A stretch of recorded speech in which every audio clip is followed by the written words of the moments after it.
A local family is hoping that someone can come forward with new evidence in the case of a shooting that resulted in the death of a husband and father. In January, I told you about the family of Patrick Leroy Linning.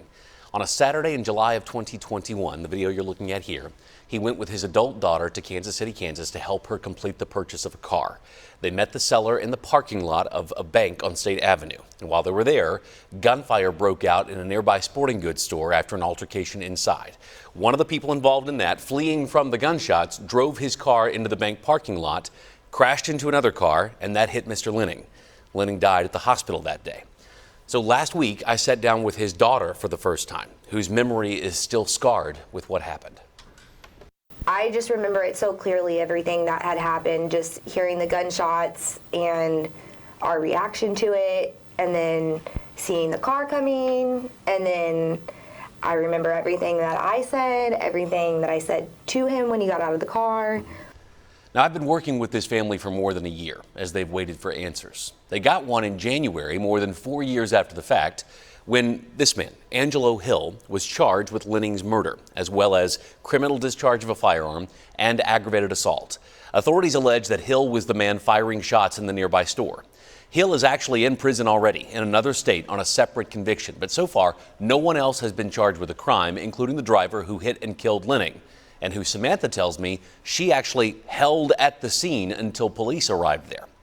Now, I spoke with the cold case unit of KCKPD last week as well. They helped get this investigation to this point about the case itself and the likelihood of more charges being filed, including against that driver. A complex case in the fact that there were so many different things that happened, or a chain of events that happened, that might lead you in one direction and when you should be going in a different one. And so it was trying to put those pieces together and follow that. We are charging based on what we have links to.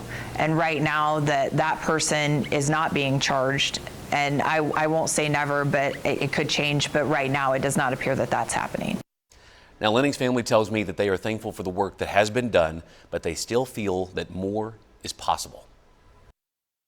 I am very antsy again right now. I'm not sleeping again at night. I am lost a lot of motivation. So I feel like I moved forward, but then I've gone backwards again. I want to be more clearly informed when things are happening in my life and just not be on hold. I keep looking at for case numbers because that's causing even more anxiety. What happens now with Mr. Hill? If anybody has a tip for what really went down that day, you have any connection to the individuals that were there that day, now is your time to come forward and speak. Now, I've asked the Wyandotte County District Attorney's Office for an interview on this case. They have declined. On Tuesday afternoon, the Linnings met with the DA in Wyandotte County to get more clarity on the charges they have and have not filed. Last night after that meeting, Patty called me and told me that she feels better about the state of the case after the meeting and that the DA intends to bring Hill back to Wyandotte County to face trial. If you know anything about what happened that day, I know it was a while back, July of 2021, July 3rd actually, it was a Saturday afternoon. Police tell me that there were multiple people involved that day that were there in the store. If you know anything about that, you can call the Crime Stoppers Tips hotline, 816-474-TIPS, not the same as calling police. Calling this number is how you stay anonymous and make yourself eligible for a cash reward. You don't have to give your name to get that money either. You call this number, you never give your name.